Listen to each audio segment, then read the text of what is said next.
Okay, so good morning, everyone. Pleasure. We're going to begin and open this morning with a mindfulness moment courtesy of Becker's. Yeah, welcome everyone. We're so excited to partner with Christian on this combined Super Saturday experience. So we're going to Beckerify it just a little bit and get our bodies and brains moving. So however you need to stretch and get your body comfortable, we're going to start with 3 balloon breaths. And if you're not familiar with a balloon breath, it's where we put our hands on top of our head. And when we inhale, we're filling up the balloon. And when we exhale, you can make a fun sound or not a fun sound. You can just blow. The balloon is collapsing and the air is coming out. So we're going to do 3 balloon breaths. Everybody with me, breathe in. As high as you can go, stretch up and breathe out. Try to make your out breath longer than your in. Breathe in through your nose. Up, up, up, and out.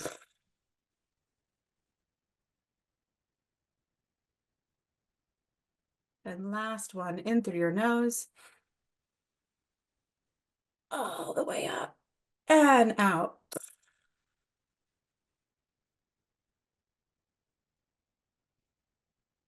And before I hand it back over to Christian, I just want to take a moment in the chat to say, has anyone ever heard of the class observation tool? I think you probably have. So as we're going through today's learning experience, if we have any class coaches in the Zoom rooms with us, if we have any educators or practitioners who are class aficionados, you love it, this is your jam, I'd love for you to pop in the chat when you hear a class connection. So I'm going to prime you with a little bit. You're going to hear a lot of language modeling connection. So as Christian is presenting and you say, "Ooh, I've got a class connection," maybe physically grab that connection, put it down, but then type it into the chat for us. And it's going to help all of us learn from one another's connections to these all important class domains, dimensions, and behavioral indicators. And then we'll reference that again in the afternoon. So without further ado, Christian, take it away. Thank you, Erin. So as you heard, my name is Christian, and I am a play therapist. And I often get asked, what made you choose play therapy as a specialty? So I was 23 years old. I had just finished graduate school. Take my first job as an elementary school counselor. First week, a 5-year-old kindergartner gets referred to me for throwing blocks and hitting his classmates. At the time, I had no idea what I was doing. I didn't speak to his teacher. I did not observe him in the classroom. I didn't call his parents. I just brought him into my office, and I had a big fancy desk. I thought I was important. So I sat him down, I walk around and I sit, and that is literally what I see the top of his head.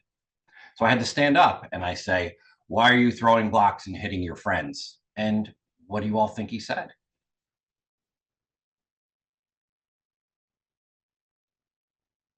Put it into the chat if you can. And a quick note, a housekeeping note about the chat. There's a little drop-down menu at the top where you can select to everyone or to hosts and panelists. And we would love for everyone to be able to see your response. So if you could take a guess, why were you throwing blocks? Go ahead and pop that into the chat. Think of the typical response. Exactly. I just saw it. The typical response when you ask a young child, "Why did you do that?" His response was, "I don't know." So I realized right then and there on the spot, you cannot sit and have a conversation with a young child. You have to play with them. So I started pursuing training in play therapy.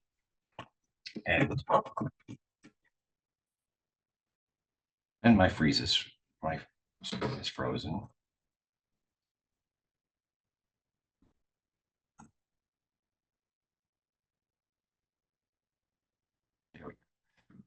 So why do we use play? I started pursuing training in play therapy. And why do we use play as educators and as play therapists? Because it is the most developmentally appropriate means for a child to express how they feel about themselves, the significant people in their lives, their experiences. It is the ideal way to build a relationship and a rapport with a child. And research shows that children will acquire new social emotional skills more quickly through natural, organic play interactions. So I took a position as a preschool intervention specialist with a public school district in New Jersey. And that is me going down the slide. And that is how I engaged children, whether I was on the playground or in the classroom, was through play. And you could see the joy on those children's faces when adult was engaging them, going down slides and swings, etc. It is the ideal way to connect with a child. Around the same time, I opened my first private practice, and I live and work about 45 miles south of New York City. So my first exposure to child trauma was September 11th, 2001. The area where my office was situated incurred an inordinate number of losses on the 11th, and it kind of set the tone for the rest of my career. I've worked with about a dozen children who lost parents or family members on that day, and I became contracted with New Jersey's version of Child Protective Services, where I did a lot of parent-child reunification work. Many of the video that I'm going to share from my play therapy practice are children that were Child Protective Service cases, and a lot of them were reunification oriented. So I've had the honor over the years to bear witness countless times young children using play to express themselves, overcome adversity, and acquire new coping skills and social emotional skills as well. So this is a 4-year-old boy who was in a serious auto accident with his mother, and he's playing out his experience. The car's crashed. Yeah, but then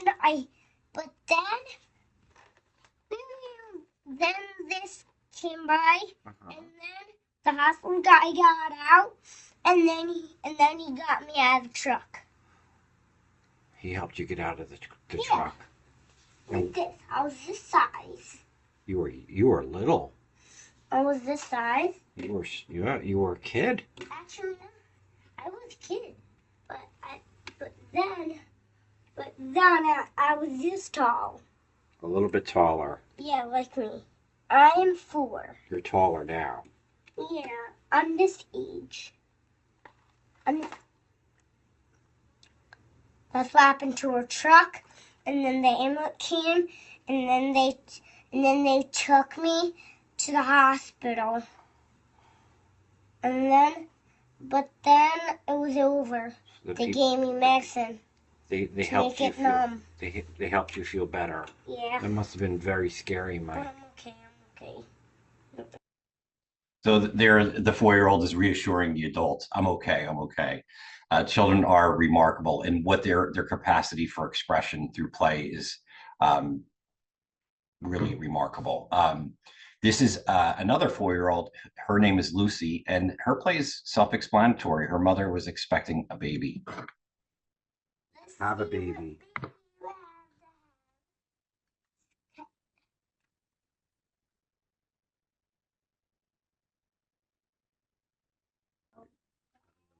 Stomach. Okay, let's get that baby out. Ah, little baby kitty. And you're. Oh, I hear the baby. Let's get that baby out, Mama. Yeah. You know how to deliver that baby polar. And you got the baby polar bear out of the mommy. Okay, the mommy needs a baby. The mommy needs So we want the best in life for Lucy, right? Whatever she sets her mind and heart to, we want her to accomplish great things in life. But if she chooses to become an OBGYN, let's hope that she refines her skill set just a little bit before she goes into practice. And we're not in person, we're virtual, but I do hope that you laughed at that video because it is pretty cute. So after almost 18 years, I retired from my school job, preschool intervention position for this very reason, which is to share the same play strategies I've utilized as a play therapist in private practice and as a preschool intervention specialist with early childhood educators. And so that's what I've been doing, traveling around the country and doing some consulting. And research shows that any opportunity that I have to share these strategies, the outcomes are greater. And I love this quote, you don't need to be a therapist to be therapeutic. I tell teachers this all the time, that you can have a greater impact and influence on your young students than I can as a play therapist in private practice. I see a child once a week for 45 minutes, where you have your students 5 days a week for roughly 6.5 hours a day. So your influence can be really impactful. So how do we support children's social emotional learning through play? To piggyback on what Erin had said in the opening, these strategies align with the social emotional domains of many of the measures that educators receive. And when I was a preschool intervention specialist, I was familiar with Eckers, and I used to administer the teapot to the classrooms that I was assigned to. So a little bit of guidance around these strategies. This is important for me to share, is that these strategies are not placing any unreasonable demands or requests on you, your time. You're not being asked to carve out extra time during your large group. These are strategies that you can just effortlessly and naturally use during indoor play through natural interactions with your students. You can apply them individually and in groups of children, as you're going to see examples of that. And also, you don't need to spend a lot of time to have an influence and change, create a new behavior or a new coping skill for a child, or a social skill. You can engage a child for literally 30 seconds to a minute, and you could still exact change with that child. So the first strategy is we're going to describe the child's play while framing what they're doing as a choice or decision. Okay, so we're going to avoid asking questions, and the whys are pretty influential. Attunement essentially means, and you're going to hear me refer to that as we go through this morning, is your ability to read the child's most subtle expressions. Many of them are nonverbal, right? We know a lot of children's communication, a lot of communication in general is nonverbal. So this is going to help us become really adept at being attuned to the child. We're providing a lot of rich speech and language modeling. We're extending play because we're providing that 100% focus on the child's actions. And this is important too, particularly in relation to challenging behaviors. We're going to help children internalize what it feels like to make choices through these natural interactions when we infuse or describe their play behavior as a choice. So here are a few video examples. This is a child engaging me in play in a preschool classroom. He's using medical tools, and he's performing an evaluation on me. Decided to check my blood pressure, wrapping that around my wrist.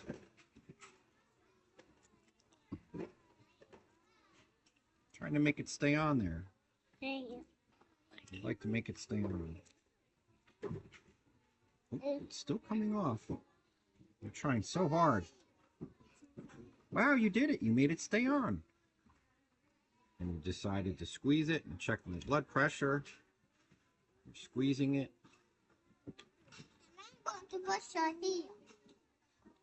You decided you're going to brush someone's hair.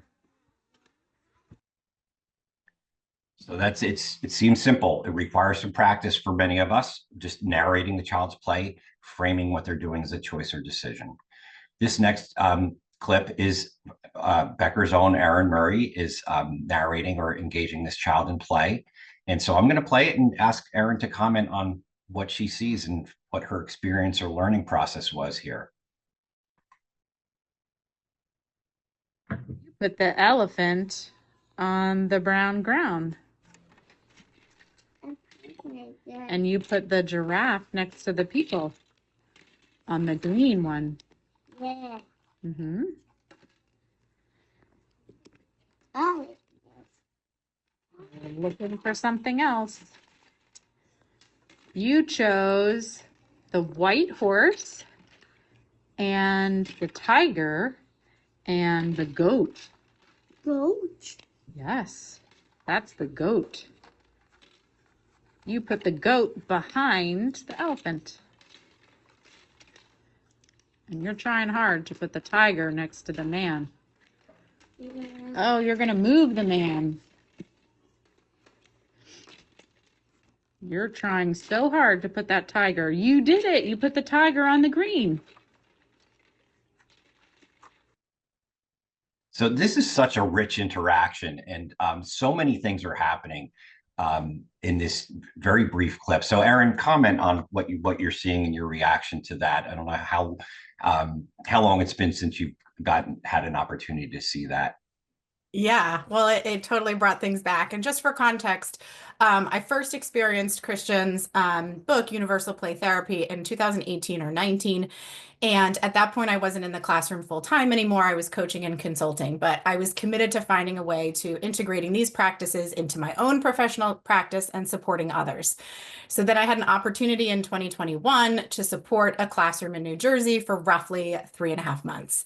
So I was very committed to how can I like trial and error through these skills. And what I quickly learned is I asked too many inconsequential questions when describing the play could have accomplished those academic outcomes, meaning using descriptive language, but incorporating the things that that child needed.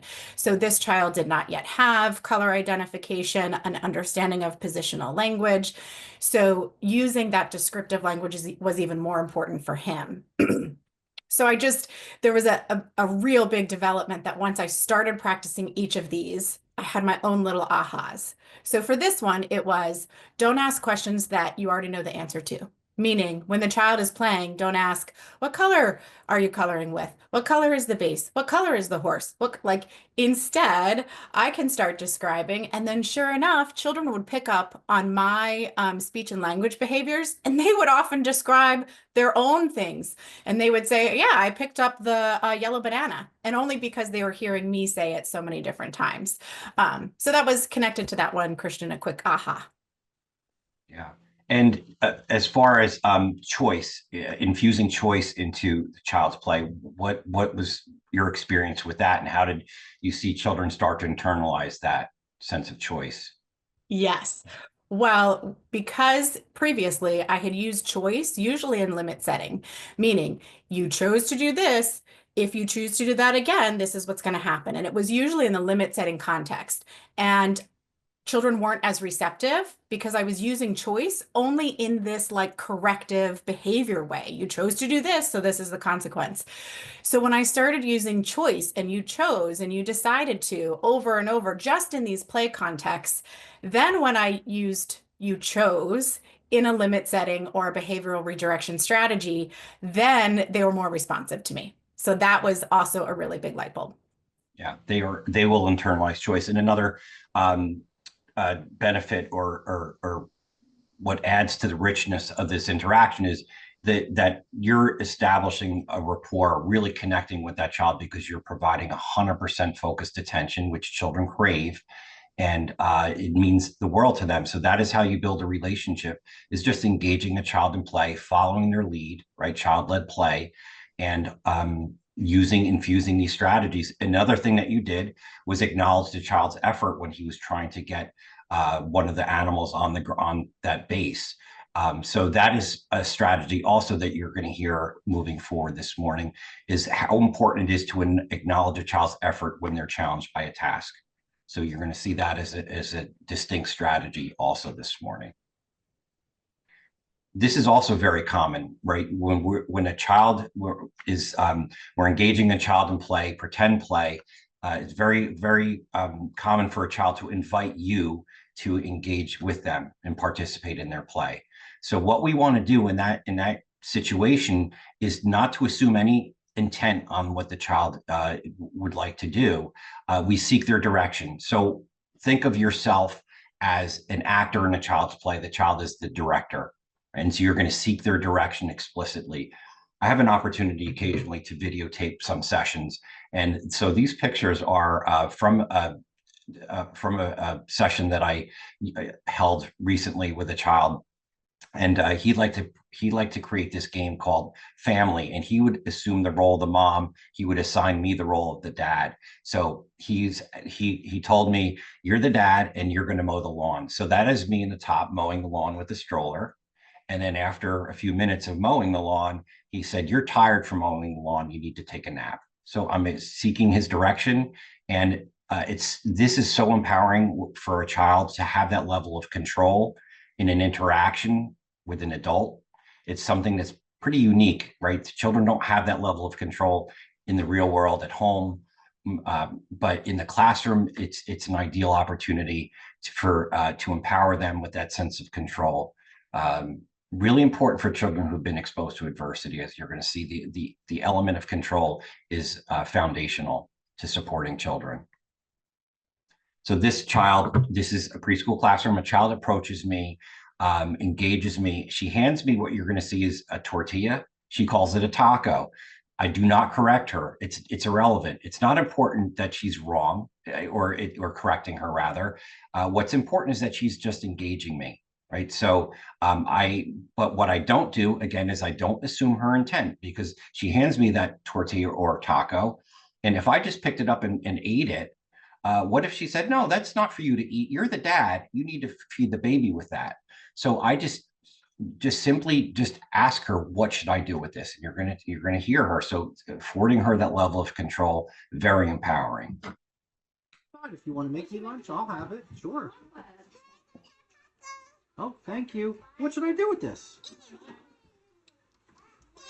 Oh, you're excited that you fed me a taco. Thank you.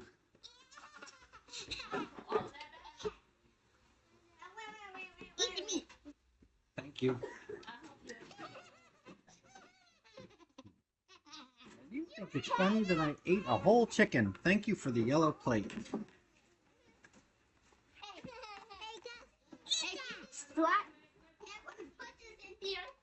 Okay, I ate it.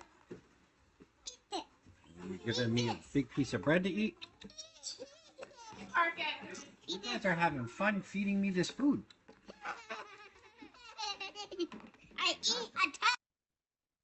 I always say that I gain 5 pounds every time I watch that video clip with all the food that I'm eating.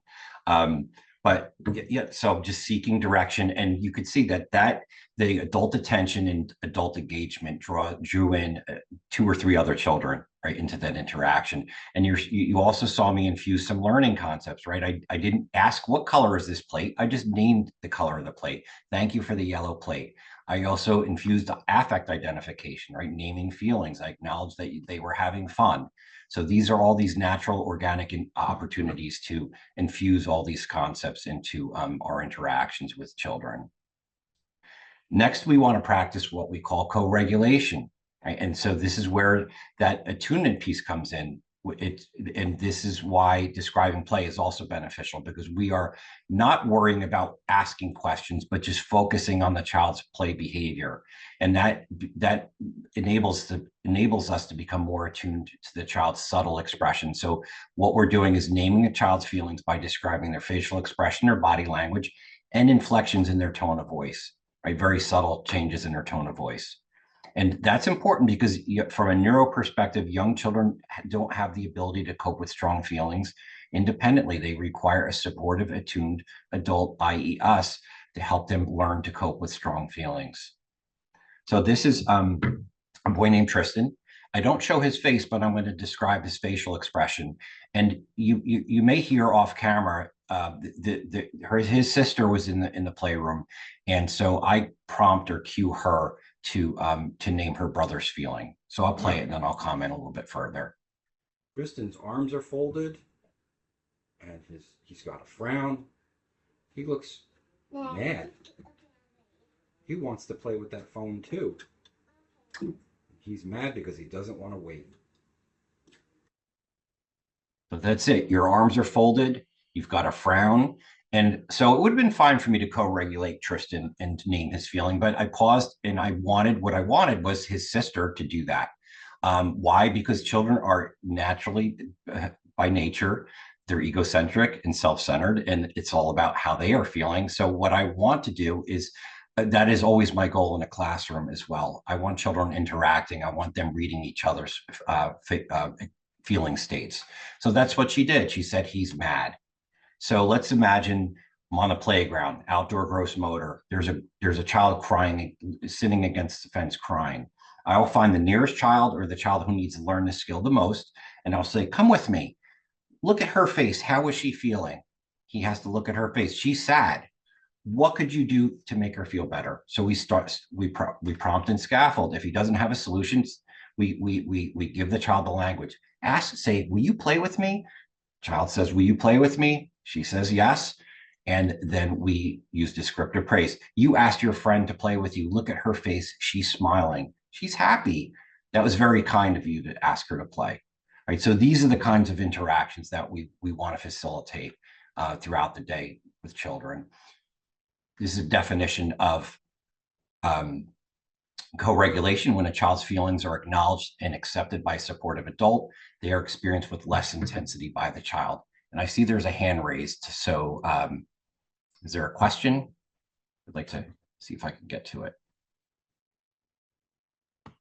I don't think so, Christian. I'll keep an eye on the chat and let you know. Okay. All right. Thank you. In particular to what you're saying. All right.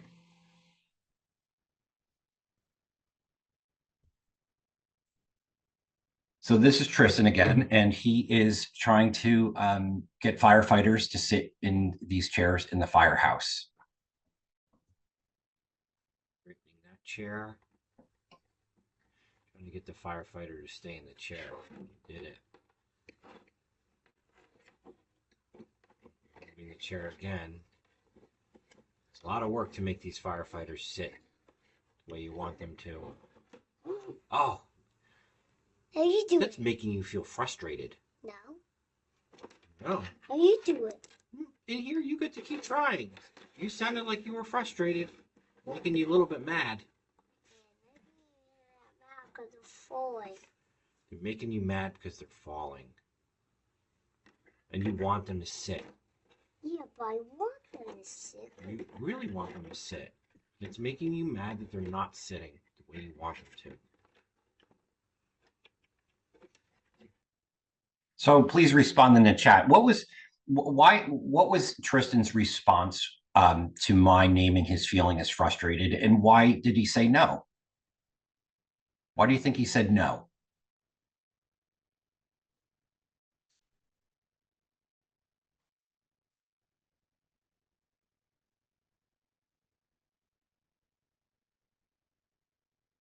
Let's check.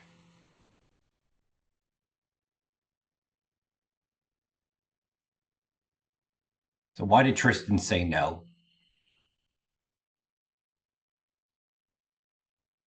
He didn't want you to know that he was mad, frustration. Close. That's a possibility, but what could be another reason?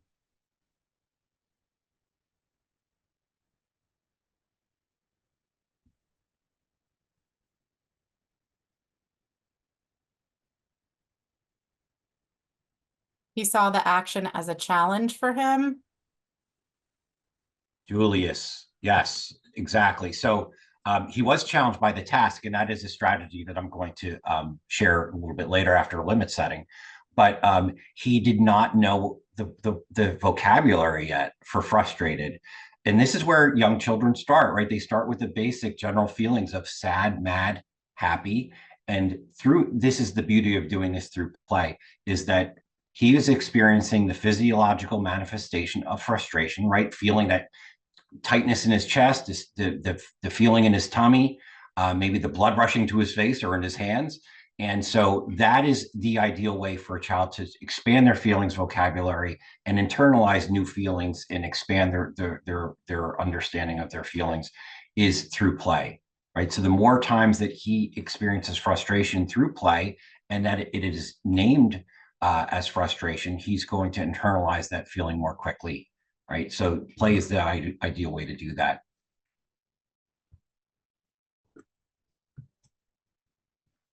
And the more language that a child has to express themselves and express their feelings, the better they are able to cope with strong feelings. And a calm down space is an ideal strategy as well when a child is having a strong feeling. And I'll reference this as a really important strategy when we get to limit setting and we practice it. And I know that Beckers is going to highlight this as a strategy. So to piggyback on the imaginary child crying against the fence, we want to facilitate interactions between children and teach new social skills. So this is a scenario. This happens every day in your classrooms. You just don't always see it because your attention is divided amongst other children. But if you do see this happen, it's imperative that we intervene and support and teach this child a new social skill. So I'll play it and then I'll comment a little bit further. Arms are folded. You look upset. You're disappointed. Come back here and we'll solve the problem.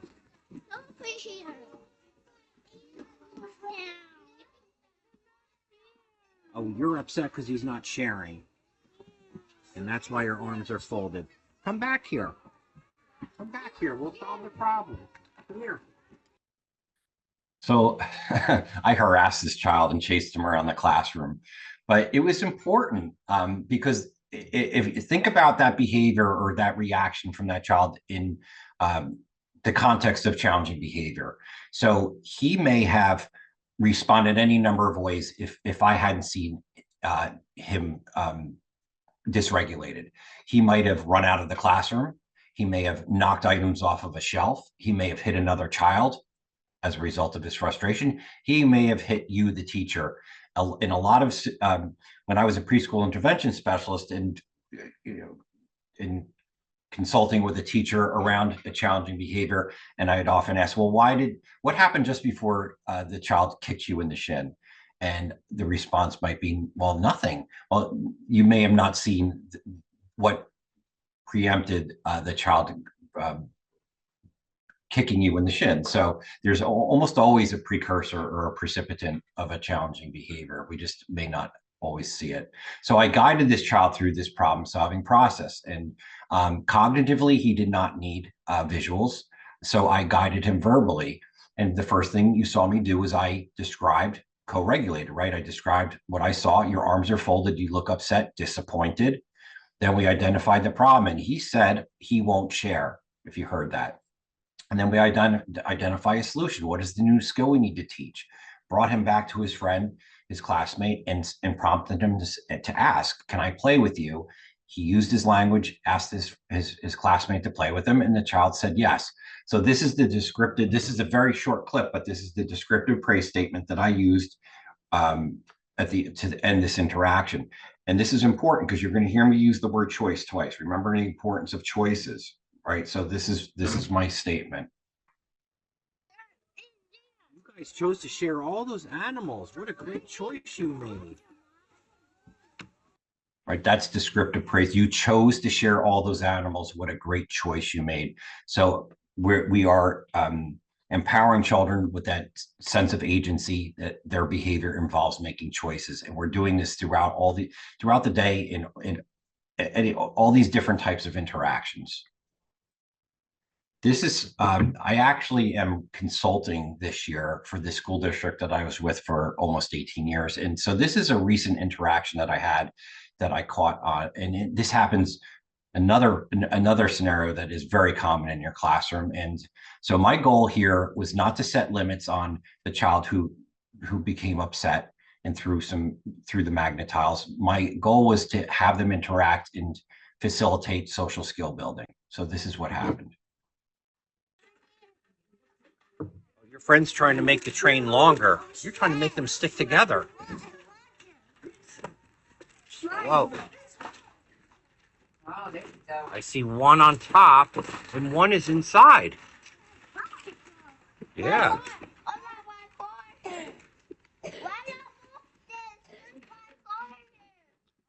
Oh, it sounds like you want to take the car out.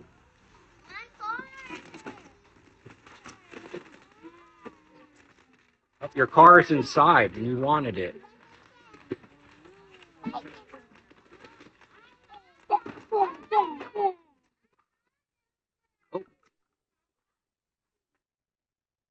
Come here. Let's figure this out. Say, can I have that back, please? He asked you for it back. That was his car. He was using it. You can do it. Say, can I have it back, please? Oh, he's saying no. He sounds sad. He was using that and he wants it back. So if you would like to use it, he needs to take it back. I'm going to take this and give it back to him. It was his car. Oh, let go, let go. Dontrell, let go. Let go. You can ask him for a turn. You're going to ask him for a turn. Here's your car. Oh, you're really mad you threw that. He has the car, and you want the car. Oh, you're really mad, but you can ask him for a turn. Right? It's not for throwing. I know you're having a strong feeling, but these are not for throwing, buddy.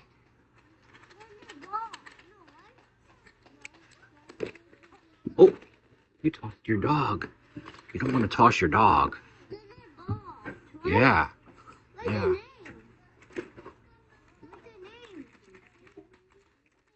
My name, Mr. Chris. What's your name? Hi, Layla. Oh, wow.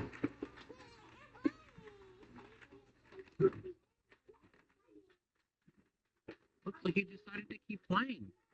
Way to go. Hey, what's his name, Dontrell? Dontrell, come with me. Come with me. Come with me. Let's go pick up these. So I ended the video, but what I did, as you may have picked up on, is I guided Dontrell, the boy in the yellow shirt, to come with me to pick up the magnet tiles that he threw, and then he resumed playing. But my goal there was to facilitate social skills. And the first boy, you could see, had the ability to verbalize, "Can I have it back, please?"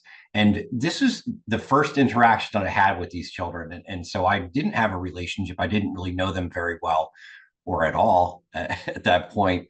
But but the feedback that I gave his teacher was that Dontrell, the boy in the yellow, really needs some social skill building and some support in that area, as you could see. I hated to have to take the car from him, but I handed it back to him because I wanted them to interact with each other and build those social skills. And I wasn't sure how it would go. My hope was that the first boy, when he asked Dontrell for the car back, "Can I have it back, please?" that he was just going to hand it to him, and then we could build on that from there. But that's not the way it went. Things don't always go the way we expect or hope that they will, right? In interactions, but still important. If anyone in the chat has any comments or thoughts about that, or share your own experiences, please feel free to do that as well. And my Becker's friends can help me with the chat. This is important in relation to challenging behaviors too, because we know that transitions can be a trigger for challenging behaviors, especially when we're talking about transitioning from a desired activity to a less desired activity, right? So the more structured our transitions can be, we're teaching children to cope with frustration, executive functioning. They have to plan. If you give them an advanced warning, pairing a verbal with a visual is ideal. And I'm a big fan of the stoplight timers. And this is, as you could see behind me, this is my play therapy room in my office in New Jersey. But this is the timer that I like to use. It's just anything like this. And I like it because it's a stoplight, right? It's green, and then it'll flash and turn yellow and beep. And so that is the verbal warning, the visual and verbal warning. We have 5 more minutes left in center. And then when a timer turns red, right, it's time to transition. So pairing the verbal with the visual is really an effective strategy. So this is Becker's Erin again, and she's using a sand timer to facilitate the social skill of sharing a shovel in sand and water. So I'll play it and Erin can comment. When the timer is done. Yep, let's look. So Bella, look at Samaj. The timer is finished. So what's going to happen when the timer is finished, Bella? You gave him a turn. Look how great that worked out. Yeah, and you can use it.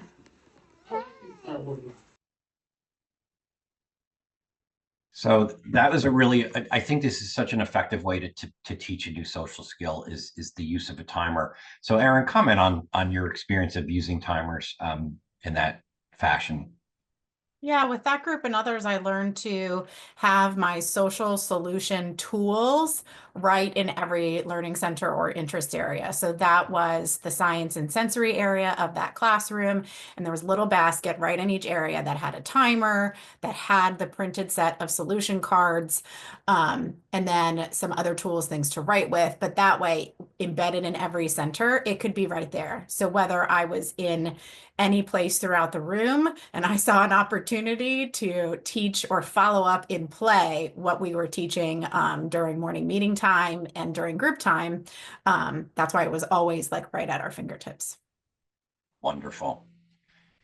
We've referenced descriptive praise already this morning, but this is a really effective strategy. And essentially, it's two parts. We're just describing the behavior with enthusiasm and acknowledging the effort that the child is putting forth to perform that behavior whenever possible, right? So it would sound something like this. You asked for a turn. You're trying so hard to wait. That's descriptive praise. And this is Erin again. And what she's doing here is important, particularly in relation to challenging behaviors. She's as communicating the expectation that the sand stays inside the bin. And she's acknowledging the effort that the children are putting forth to keep the sand inside the bin. And this is important because they're familiar with the expectation. It's being reinforced repeatedly. So they're familiar with the rule in that particular area. So if they do spill the sand, whether intentionally or unintentionally, when the teacher has to set a limit on that behavior, they're familiar. It's not something that's new to them. You're trying to make all the castles. Yeah. Ashani's pushing hard into the airplane. She's working really hard to keep it over the bin, Ashani. Ashani, there you go, over the bin. Let's see, Bella's working really hard to keep it over the bin. Let's see what Bella's gonna make. Ooh. So Erin, when you reinforce the expectation throughout the school day, how does that influence when you have to set a limit? That was and still is an ongoing area of development is limit setting, especially when the behavior catches me off guard. But I made a really intentional point where there was frequent not following the rules. So often that happens in block center with how they use the blocks. Often that happens in science center with how they use the different sensory materials. So I made it a point just in my own mind, I am going to give positive descriptive praise for every single time somebody does do what they're supposed to do with as many children around as possible to hear it, to build up their experience of that, but then also to hold me accountable to then setting limits when they don't follow that expectation. Right. Wonderful. And this is interesting and really a great strategy. We can teach children empathy through play. And all we're doing is we're taking these emotionally appropriate types of play expressions that are very common in your classroom, taking care of a doll, pretend cooking and feeding, medical or vet kit play, right? Those types of play that are very common. We can infuse this empathy into these interactions and teach children empathy. These are two boys that are taking care of their dolls, and you're just going to hear, I'm going to infuse empathy into this interaction. They're going to hear or understand how their behavior is impacting that inanimate object. It doesn't matter if it's a doll, it could be you, it could be another child, but their play behavior has an impact. And so they're going to hear me verbalize that. You just changed your baby and you put on new clothes. And she feels happy.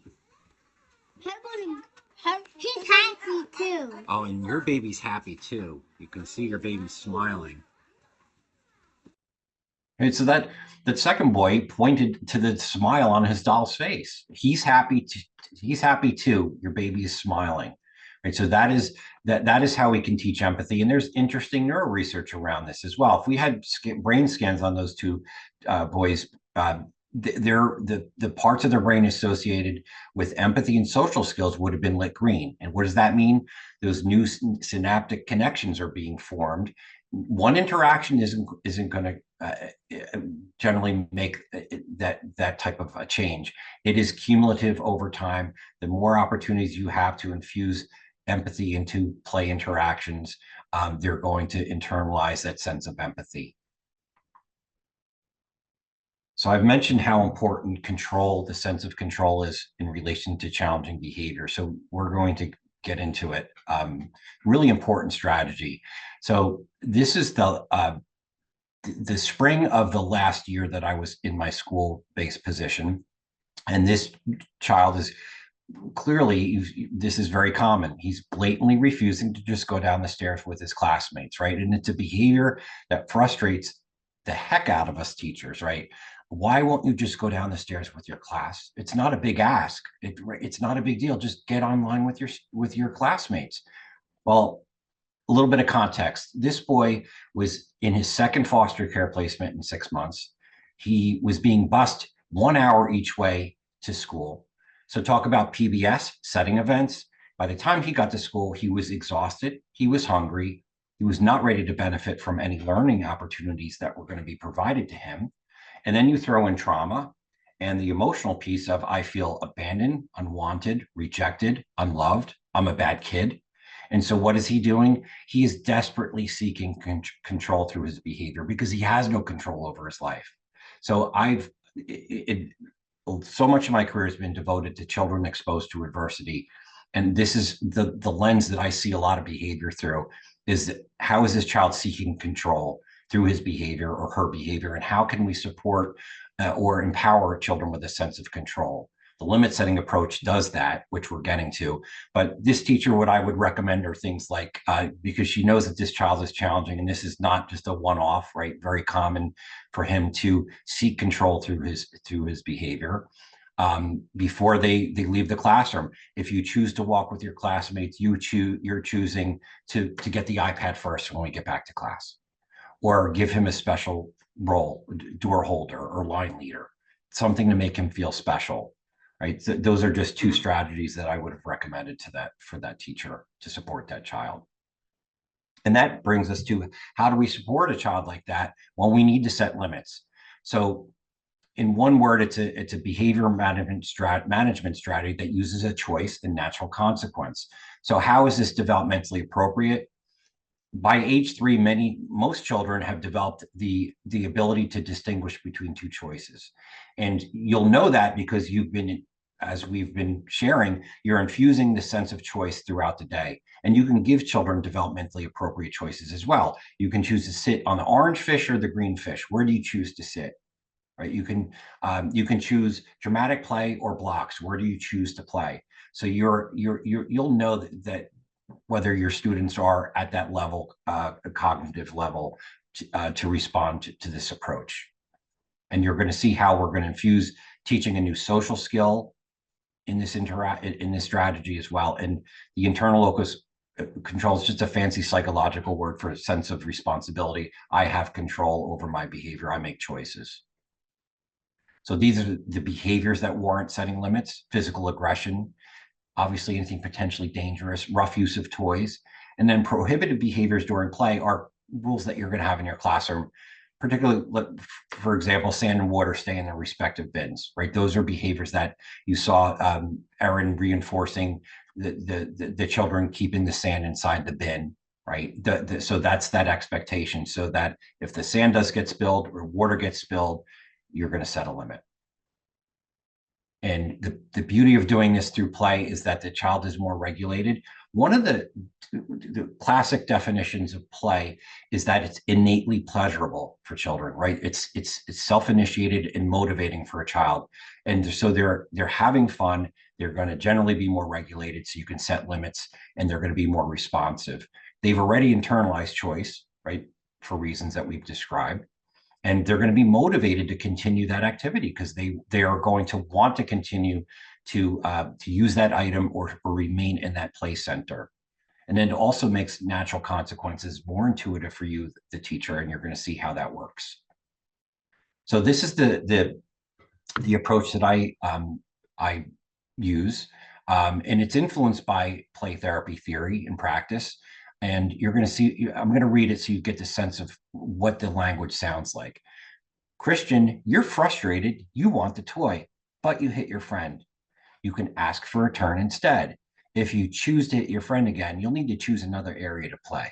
Okay, that's the limit setting statement. And then we're either going to reinforce through descriptive praise or impose the natural consequence.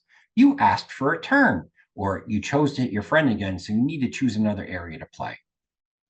Right. So I've added number 7 because of through my experience with children who've been exposed to adversity, particularly, but it's very common for a child to push back when you're trying to enforce a consequence. Right? We get this strong dysregulated or strong reaction.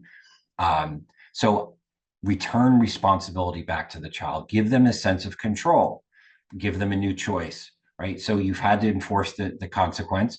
You need to choose another area to play, but you can choose blocks or dramatic play. Those are open. Where do you choose to play? Right. So returning some sense of control back to the child after you've had to enforce that consequence. This is an interaction in a classroom, sand and water, and you're very brief, but I think what I want to reinforce here is how concise and short and brief my limit setting statement is. We don't want to lose children with a lot of words, right? The receptive language is still emerging. So we want to be brief and concise. You guys are having fun in the sand, but the sand needs to stay inside the box. If you choose to spill the sand again, you're going to have to leave. Choose another area to play. I keep forgetting to change, that clip, but the subtitle. But many Spanish speakers there, so hopefully it was accurate. But very, very brief comment, right? I know you're having fun, so I acknowledge, even though they were having fun, we're still going to set the limit because that can lead to dysregulation, right? A child can become overstimulated when they're having fun.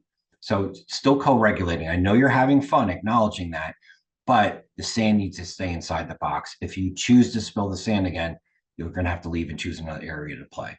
That's it, right? And then, so if I go off and attend and interact with other children, I'll circle back and use descriptive praise. Wow, you guys are working so hard to keep the sand inside the bin, right? So that's where we want to circle back and infuse that praise.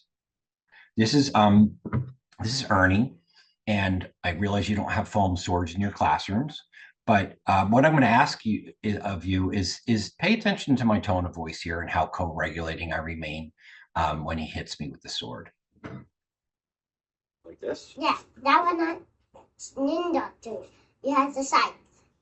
Yeah.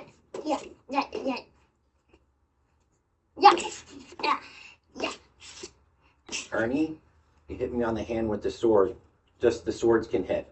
If you choose to hit me with the sword again, no more swords for tonight. For the rest of our time. Oh, you did it again. Yeah. You got my sword down. Oh, Yeah. Ernie hit me again with the sword.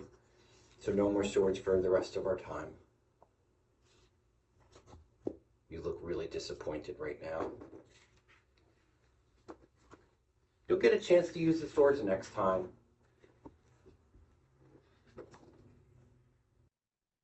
So this clip often results in a lot of rich discussion and questions. So any thoughts or questions around that interaction, please share in the chat. But I'll comment while in lieu of that. So I was co-regulating, right? He hit me with the sword and I remained calm, and that has become a conditioned response for me. And like you all, most of you, I've been hit, I've been punched, I've been kicked, I've been scratched, I've had my hair pulled, I've been spit on. And that is the response that has become like an autonomic response for me. And that's important because we don't want to escalate the child. You hit me with the sword, so no more swords. That's not regulating the child, right? We're going to escalate or raise that child's level of intensity. And that's not what we want. So we want to remain calm and set the limit. He hit me accidentally. So a lot of teachers will ask, well, it was an accident, so why wouldn't you just let let that go. Well, it's important that limits need to be black and white, not gray. And if I say, oh, I know you didn't mean to do it, so I'll let this go. We can keep playing with the swords. So then that becomes a very common response. I didn't mean to do it. Okay, you didn't mean to do it. So it makes limits gray, and we don't want that. We want it to be black and white. The other thing that's really, this is really important, is that even though he hit me accidentally, Ernie has to work on some really important skills: spatial awareness, impulse control, executive functioning. I've had kids in that situation put blocks or cones in between us. You stay on this side, I stay on that side. Remember, play. He's motivated to continue to use those swords. So he's going to work on these skills naturally through play. And so this is why setting limits is also important.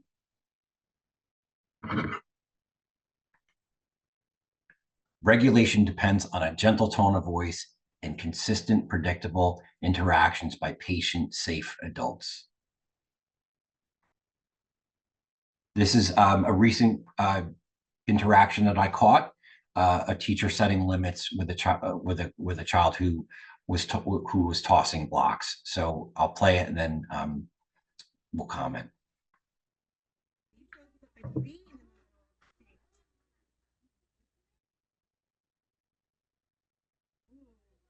Put 4 pink blocks on the green cylinder. The green cylinder. And they all fit together. Thomas chose to throw the block. Listen, the blocks are not for throwing. If you choose to throw the blocks, you choose to be done at blocks. Look at me. If you choose to throw the blocks, you choose to be done at blocks. Okay?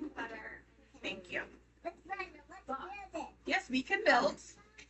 Blocks are for building. Yep, let's build it again.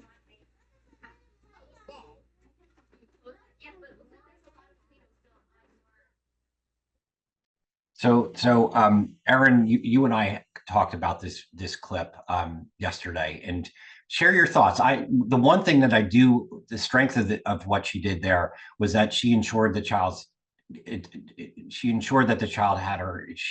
the child's attention, and the child received the limit.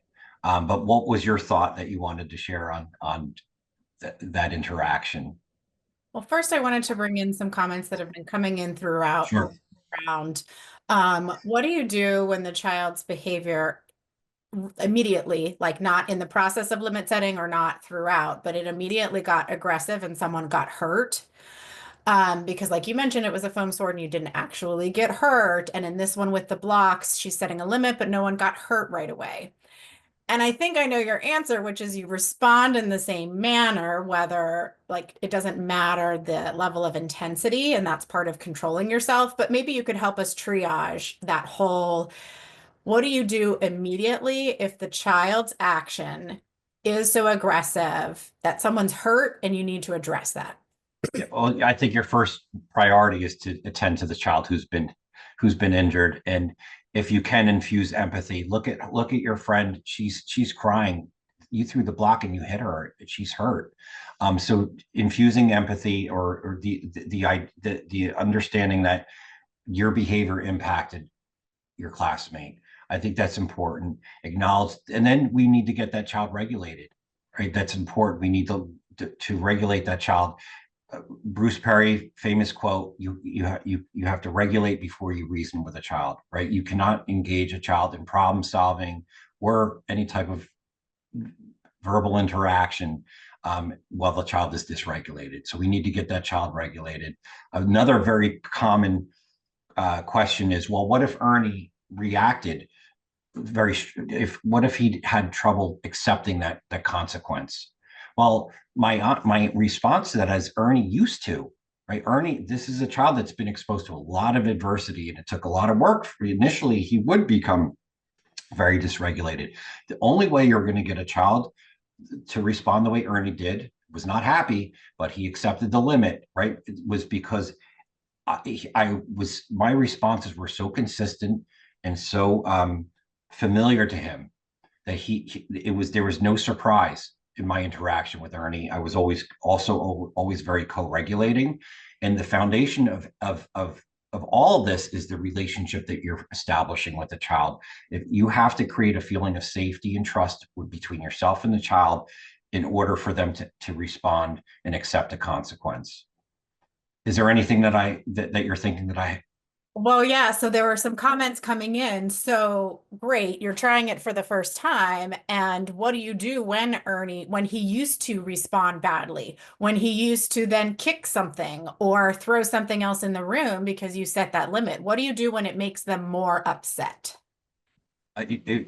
Get them whatever you have to do to have them get regulated. That's what a calm down area is for, right? Of course, you're Ernie. You're having such a strong feeling. I can see you're angry, but you chose to hit me with the sword, buddy. So let's go to the calm down area together.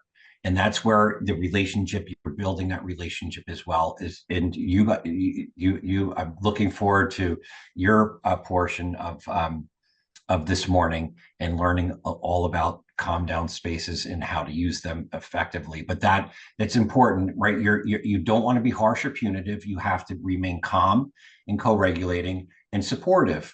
Right? I know you're mad, but let's go to the calm down area together. Right? Your body's calm, whatever strategies you're going to use there. And when the child is regulated, I'm so proud of you. Your body's calm. Now let's go figure this out. Yeah, so I think the connection you asked, what's my response to the teacher limit setting? And what it brings up for me is, for my own professional practice, one of the hardest things to continue to develop is to regulate my tone of voice. So it's very obvious, and maybe sometimes I even judge you unfairly when I listen to your examples of limit setting, being like, he makes that sound so easy. Like your tone of voice is so calm and regulated in all of the situations. Some of us teachers might be like, that's not normal. That's not like, I wouldn't be able to respond in that situation with that tone of voice. So what I'm noticing is that teachers are responding to so much so frequently, and with intonation that changes, just so many dynamics at play. And what I'm hearing you reinforce is that a calm, consistent tone, regardless of the level of intensity of what the child gave you, it's our responsibility to respond with that. And so I just took away that reflection of like, children can hear and tell if we're a little bit admonishing them, like, you chose this, da da da da da. They hear it in our intonation. If you choose that again, it's like a little bit of a, I told you so. If you did it again, you were going to have to go do that, versus just a really, not static, like it's not monotone, but it is just very calm in your delivery. So that's what I'm Yeah. still. Yeah, no, that's a really important point. And there is so much context to that question. And I'm always, there are things that I don't know that I don't see in relation to your particular classroom, where, all of you out there. How do you have those foundational elements in place that are going to create this positive climate, supportive climate in your classroom? Is there's the structure there, the consistency, the use of a visual schedule, effective transitions? Are all the staff members implementing all these strategies that we're talking about this morning consistently? If there's a disparity between how one teacher or staff member engages children, and then there's a co-teacher who is not using the same strategies, you're going to have this discord, and you're more likely to have more challenging behaviors and the reactions that you're talking about. So all those elements need to be in place, and so that's something, just I think, for self-reflection to think about in relation to your classroom. And are these foundational elements in practice, and are they being implemented consistently? Real quick, Christian, because Go ahead.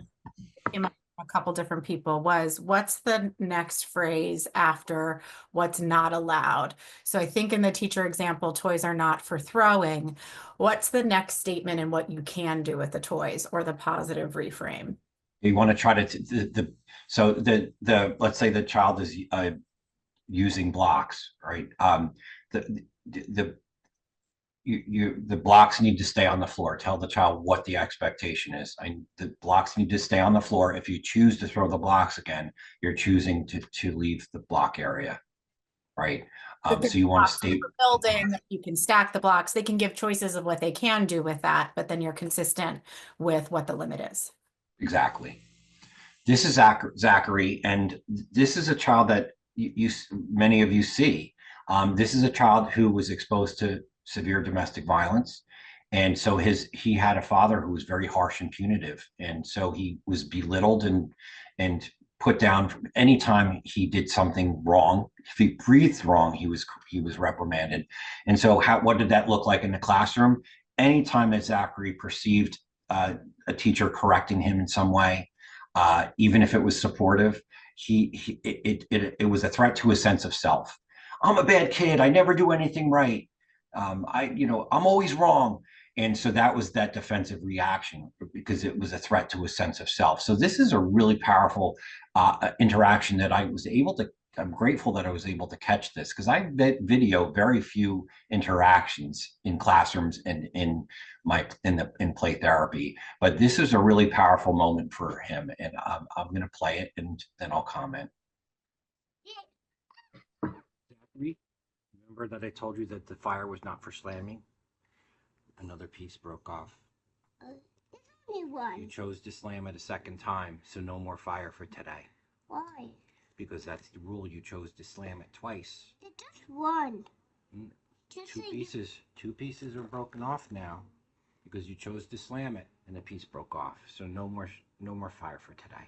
You can use it next time.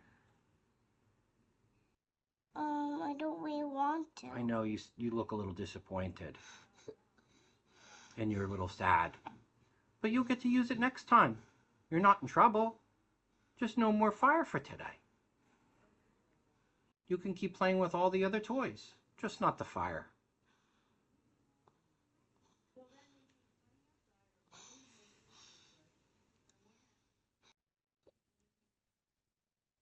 It looks like you decided to keep playing, so I'm just going to take the fire, though, and you'll get a chance to use it next time. It's raining sand. So I always ask, what did you think he was going to do when he grabbed that handful of sand? And I'm sure you're all thinking he was going to throw it at me. And that has happened to me many times, and that's what I was braced for. I was expecting it. But what we saw is a very powerful moment for Zachary. He self-regulated. He accepted the consequence, and it was not a threat to his sense of self, and he continued to play. And the only way I got Zachary to get to that point was through that consistent, gentle, supportive response when I had to set a limit. But there are children that we're going to walk on eggshells because we don't want to get that sand thrown at us or a block thrown at us or the physical aggression directed towards us. So we walk on eggshells and we don't set limits with that child. And that does not do any good for that child's emotional development, right? So, but every child is different, right? So if you noticed, there was a time lapse. I took quite a while, right? I was patient. I allowed space for him to just process what he was feeling and then restate the consequence, right? You chose to slam the fire again. And there's something that I also said that was really critical here is if you noticed, I said, you're not in trouble, right? I needed to distinguish or separate the behavior from him being a bad kid, which was his perception, right? You're not in trouble. It was just a choice that you made. So that was really important for him to make that connection. And so really important moment in his emotional growth for him to finally accept a limit. And it was, I'm a bad kid, and all that strong response, that threat to sense of self. So I'm glad I was able to catch that. Fear kills curiosity and inhibits exploration. Safety is created by predictability, and predictability is created by consistent behaviors. Crucial to setting limits. This is Gabriella, and Gabriella created this game, self-initiated, right? This is all her. And she did this over and over. She would trace around my fingers, as you're going to see. And the rule is that you could only trace around my fingers, not draw on my hand. She did this session after session for months. So this is just one of the interactions. Decided you want to draw my hand, Yeah. around my hand, without touching it. That's the rule.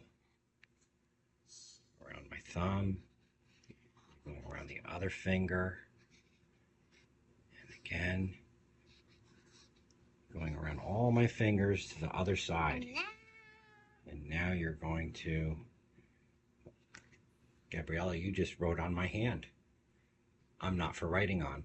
If you choose to write on me again, I have to take away the markers for the rest of our time.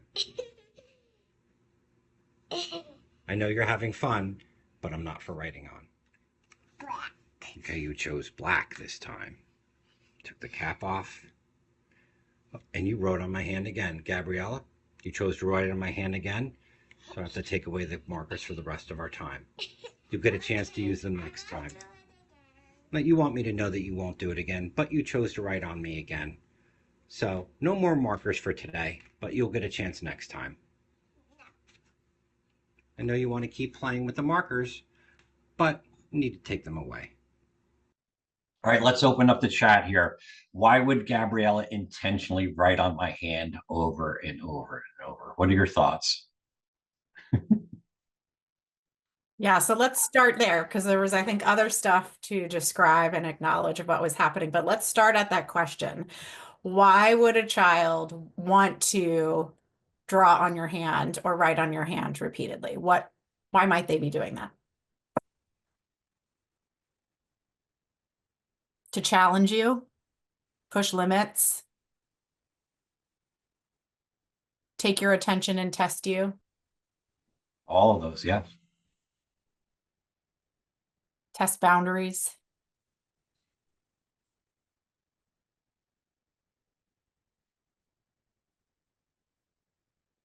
To see if you will follow through. Ooh. So Julia? somebody, okay, in Yes, Spanish, to call attention, somebody say to call attention. I Or think attention. that, yeah, the behavior is defiant to see if you will, one second. Curiosity and reaction, to call attention again. Mhm. All of those reasons, absolutely. Ooh, might not have had consequences to that action before in the past to see how you would respond. Yes. Am I going to be consistent? Before I share the card that Gabriella gave me, any other thoughts? What comes up for me is the response in the moment. Yeah, more out of curiosity. Yeah, there's really great responses. So keep them coming in. Really appreciate all of these. So in the moment, like I'm curious, you mentioned this is something she had done before. So were you anticipating that she was going to potentially draw on you again?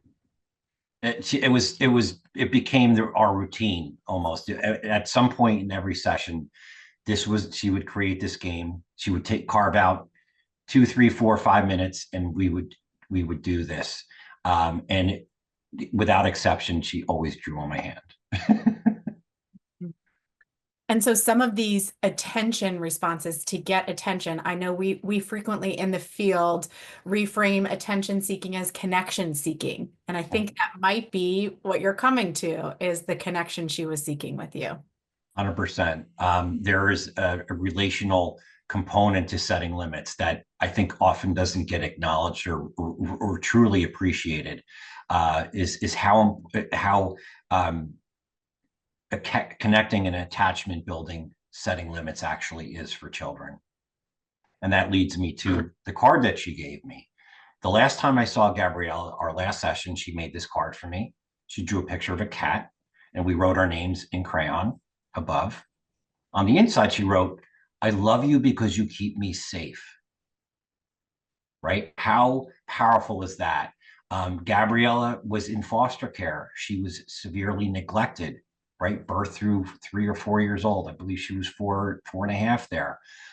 She was neglected.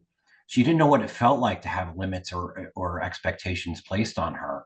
So children need limits for psychological, emotional, and of course, physical safety. In the absence of those of limits, it's a scary world for a child. They need limits to feel safe emotionally.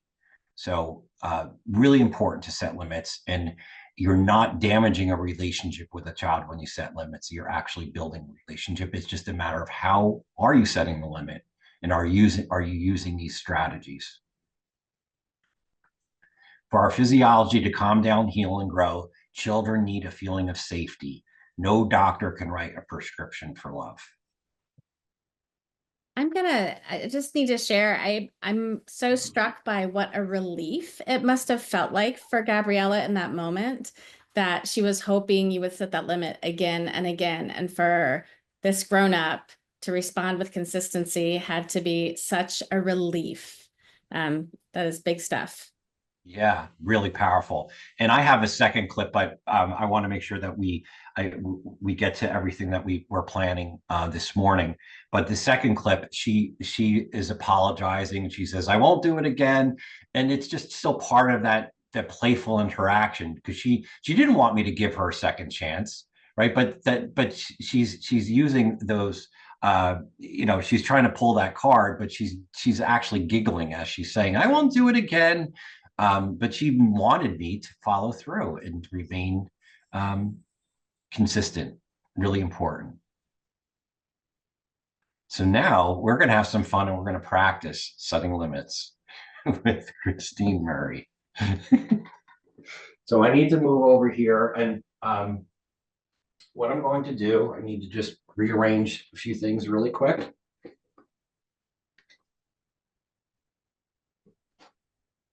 I'm going to put my laptop up here, and I'll just adjust it. So let's see, is that good?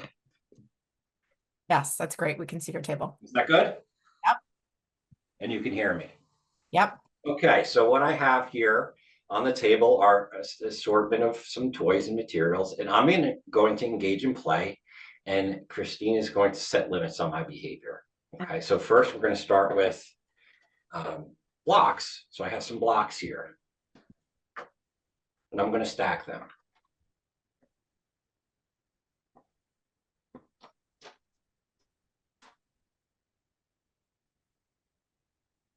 Christian, I noticed you threw the block off the table. That's not a safe choice. Let's work on keeping the blocks on the table. That is our classroom expectation. Okay, so good, great language, and the elements are there. So let's start with, we're going to do this together. This is regardless of the behavior that I'm engaging in here, we're going to be consistent with our language. So you got my attention, Christian. The blocks are for, what are they for? The blocks are for building. If you choose, remember choice? Yes, if you choose to throw the blocks, we'll need to take a break from the blocks. We won't be able to use the blocks anymore. All right, we're shaping this very nicely. So let's get this out of the way. First example. This is not semantics, and it seems inconsequential, but it's important.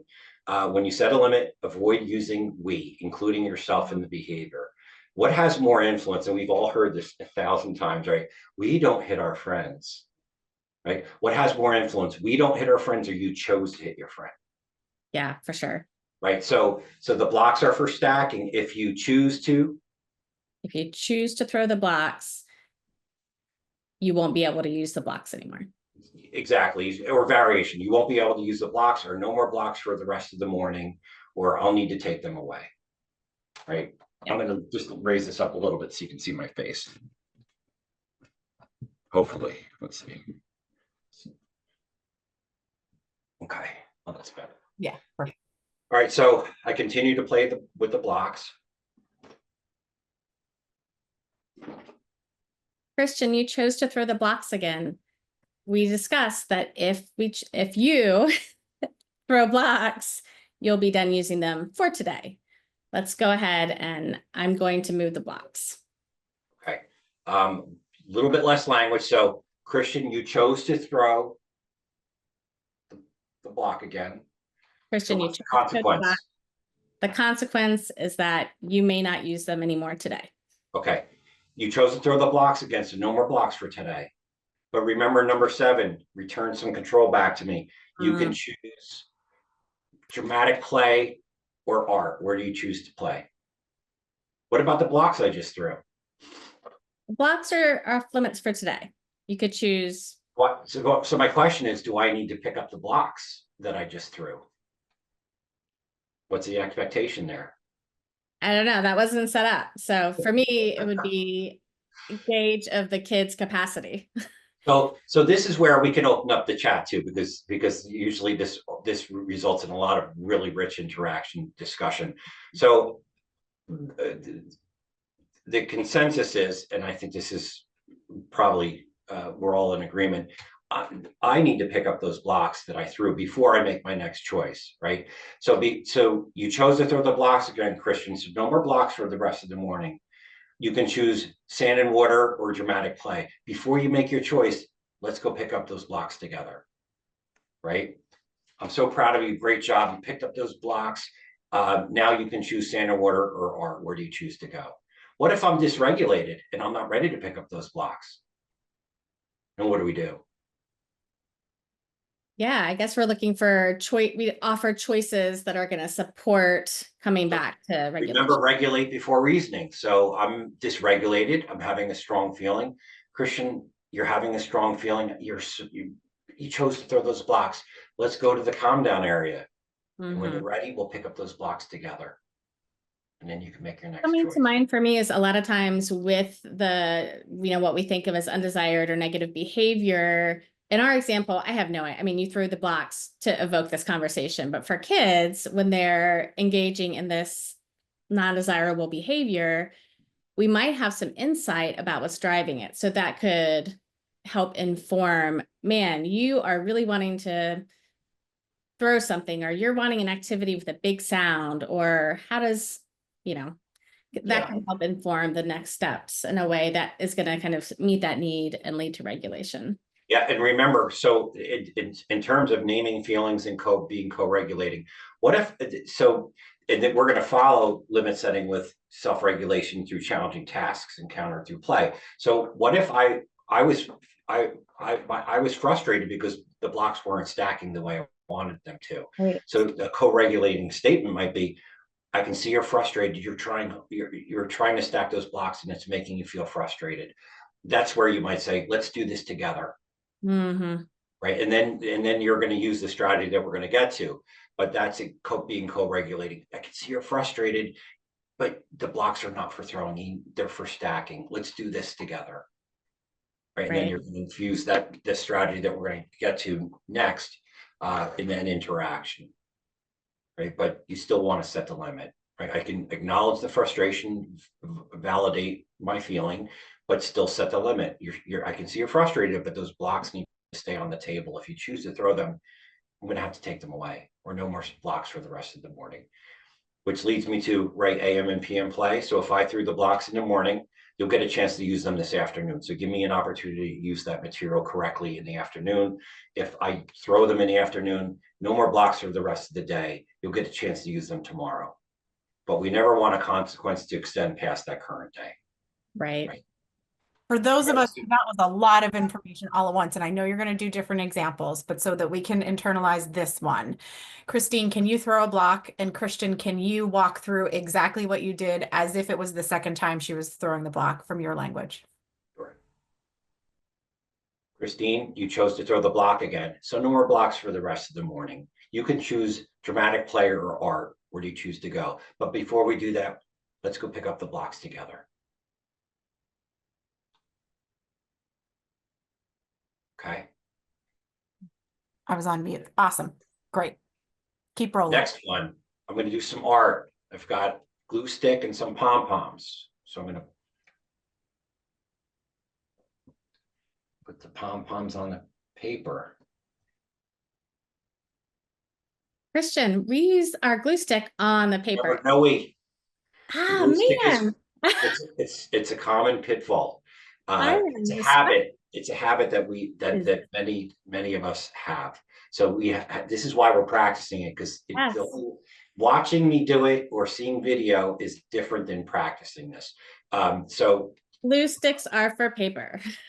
right, You, if you if you choose to use it somewhere other than paper, we'll need to use other materials. We won't be able to use, you won't be able to use glue sticks.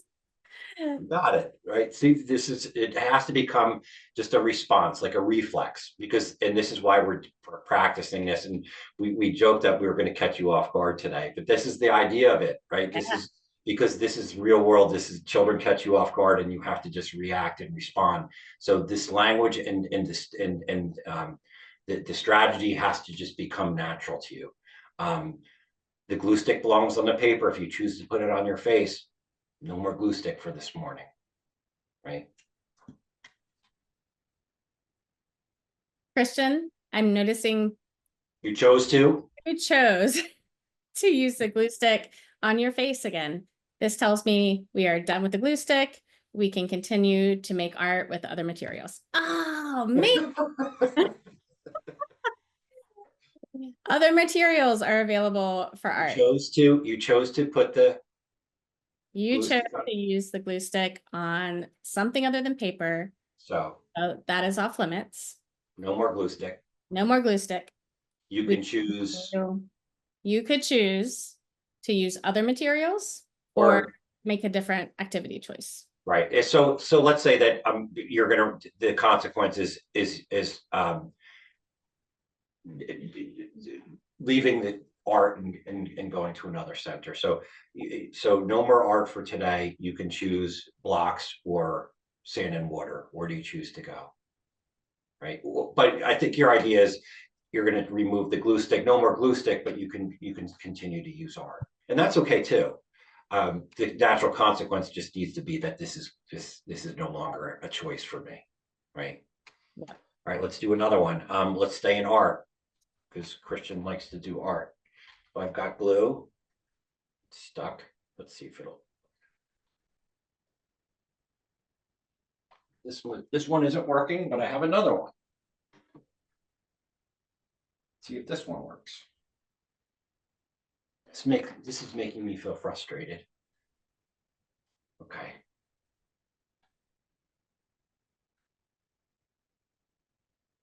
Christian, you chose to put the glue on your head. Glue is just for paper. If you choose to use glue on a material other than paper, including your body, we will glue. You will not be able to use any more glue today. All right, so let's try that again. Christian, the glue belongs on. The glue belongs on paper. I have a question while we're in it. Is it more helpful to name the expectation first or name the choice I saw you make? So if we're trying to be as concise and brief as possible, Christian, the glue belongs on the paper. If you choose to put it on your head again, I'll need to take it away. Okay, so state the goal. Yeah, yes. But children are smart, and I'm a smart 4-year-old. What if I do this instead?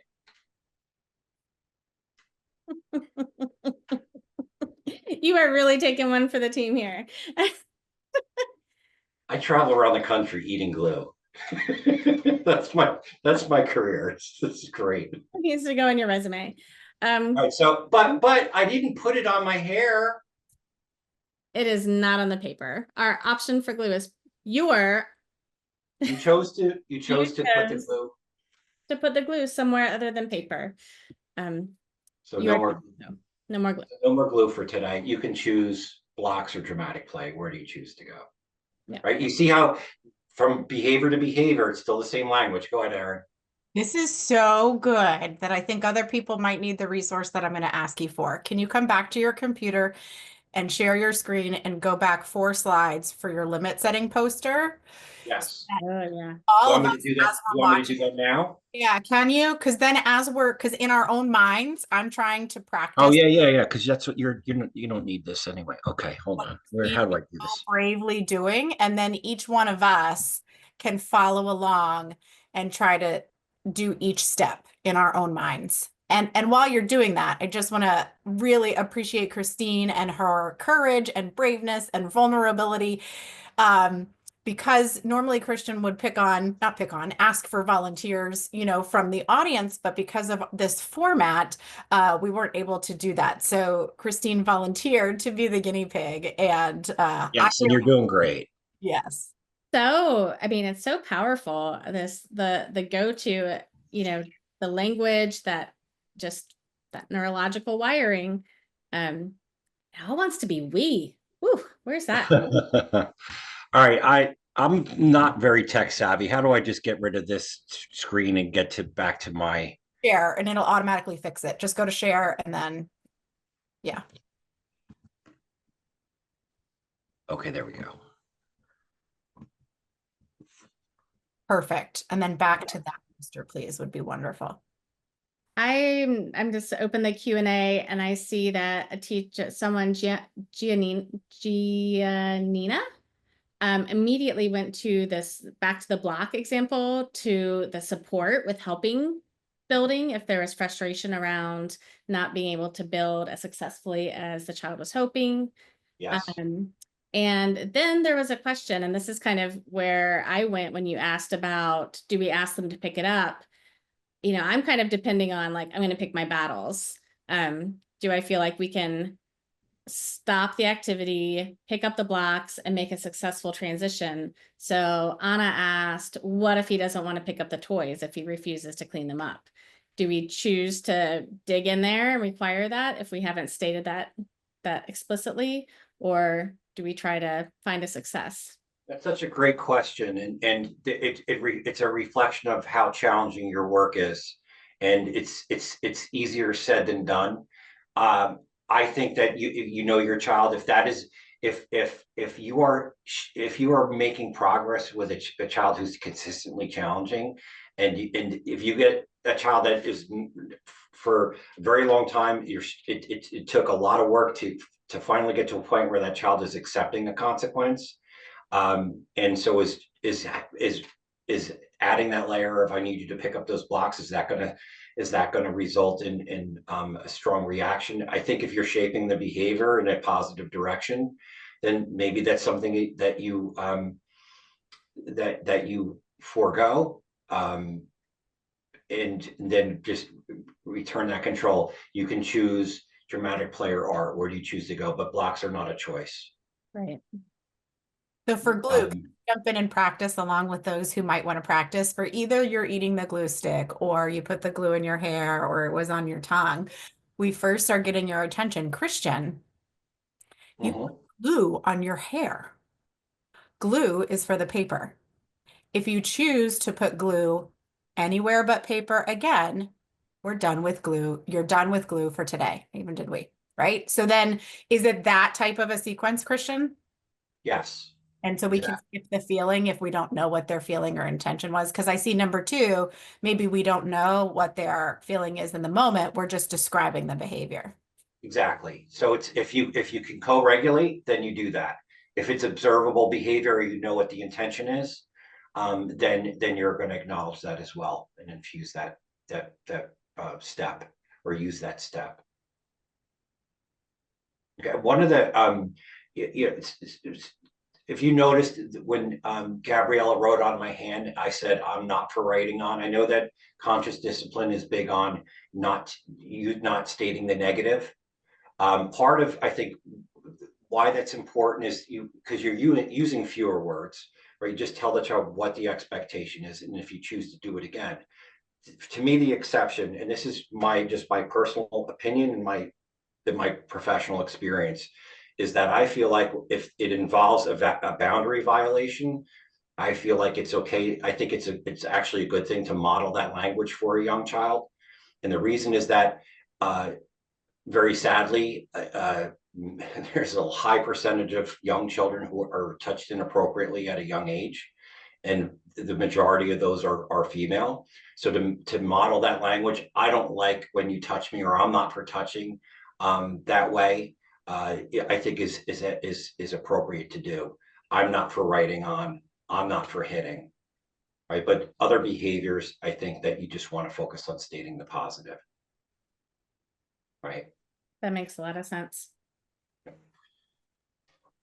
So Bubbles, we'll do 2 more.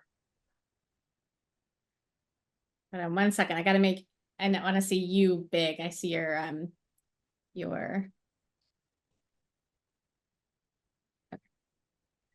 I'm so sorry, Christian. I know you're probably eating Bubbles, but I need to make sure I can see. Still blowing them. Okay. I've somehow changed my view. Okay, I'm blowing bubbles because kids love bubbles.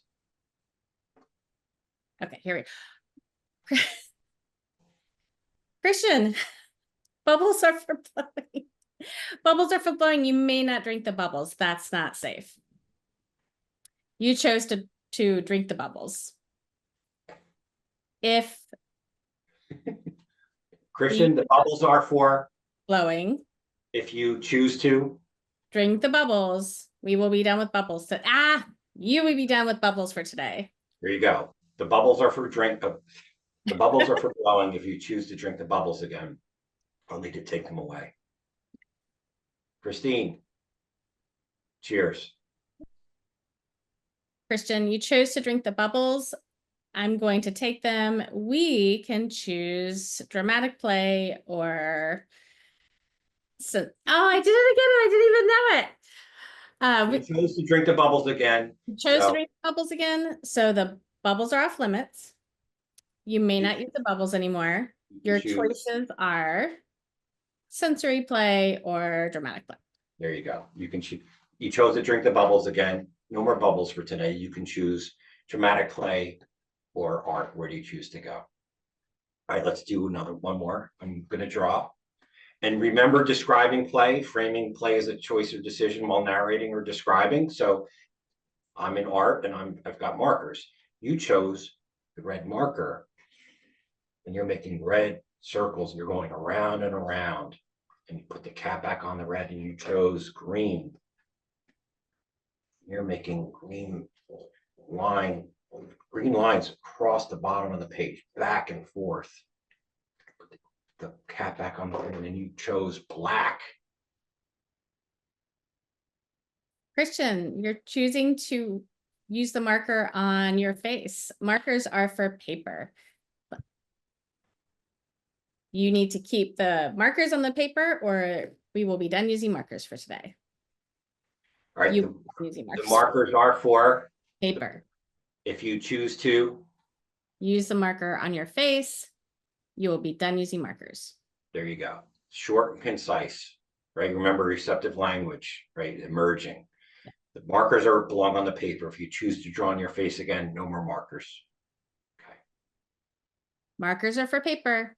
Christian, you chose to draw on your face. You're done with markers for now. Okay. You got it. Christine. Meow. Well played. Right. I'm a little worried about your stomach after the bubbles and the glue and No one's going to take me seriously looking like a cat. So I'm going to just see if I can get this off really quick. Yeah, so I'm just going to facilitate a little conversation. While I clean this. Yeah. off my face. So first, Christine, I'd love for you to describe what was that experience like? ooh. What was that experience like? Yeah, I'm gonna change my view so I can see everybody again. Okay. So like nerve-wracking for sure. And yeah, like I was noticing how resistant I didn't want to say the words, I will take them away. If you choose to draw on your skin again, I will take the markers away. I was really reluctant to say those words. So I wanted to keep, but I think that's maybe maybe that was the we compulsion. Or instead of saying you will not have the option of using markers. Definitely want to use too many words. It really does. It's a skill that requires practice. It really does. But your point is well taken because I think you're thinking about the child that's almost like a threat, right? I'll need to take them away. So it's okay to say, just no more markers for today. Right. Right? Instead of, you don't have to use, you could vary the language. We all have our own style. And this is the thing about being a teacher, being a play therapist. So much of what I do, I didn't learn in a classroom or read in a book. It's just, it's instinctive, and it's a cumulative result of just years of experience in interacting with children. And I don't, that means that I make mistakes too. We all do. And there are always times where I wish I had handled that differently. Like that child that I took the toy out of his hand. Remember Don Shell in the yellow shirt? I hated that I had to physically engage him in that manner. But my goal was to give it back. I took it from the boy that had it, and I gave it back to him because I wanted that interaction. Right. And so you might disagree, like, oh, you shouldn't have done that. And maybe you're right. But so kind of getting off topic, but that's my point, is that you know the child in that moment, and you're going to use the language that feels most natural and comfortable for you. Mm-hmm. Right. Yeah, I feel so like, I'm sorry, Erin, go ahead. ooh, do you guys see the react button? You can either do like a thumbs up to this question. Did anybody, while you were watching that, have to tamp down an impulse to say, stop doing that, or don't put glue in your hair? Like, that is maybe so ingrained in me that immediately when I see that, my first thing that wanted to come out. So if that's you, if you had a reaction and you wanted to say, stop putting glue in your hair, like if that's what you wanted to do, maybe like let us know if that resonates, because what I found myself doing was watching you saying, Erin, don't do that. Instead, Erin, do something else. And for me, that's the reason for the pause of how am I actually going to respond? Because I was first inhibiting my natural response and then trying to replace it with something else. I feel like these examples fell in this weird in between of, I feel like when it's like a safety, if someone can truly be harmed, like I'm able to be really direct, really clear, really have a quick, appropriate response. But it's like this ambiguous, like, yeah, it's not great to eat bubbles or glue. I kind of don't want to escalate it into something that becomes more of a thing, but I also want to be like super clear. So sometimes when it's kind of this in between, it's even harder to find the right. Yeah. Let's say we're outside and I stand on the swing, right? You're not going to just use the same language, is what you're saying. Your first response is, I need to keep you safe. That's not safe. I'm going to get you down, right? Now, then you set the limit. The swing is for sitting on. If you choose to stand on it again, you're going to need to choose somewhere else to play. Or no more swings for the rest of the morning, right? But I need you to be safe. Yeah.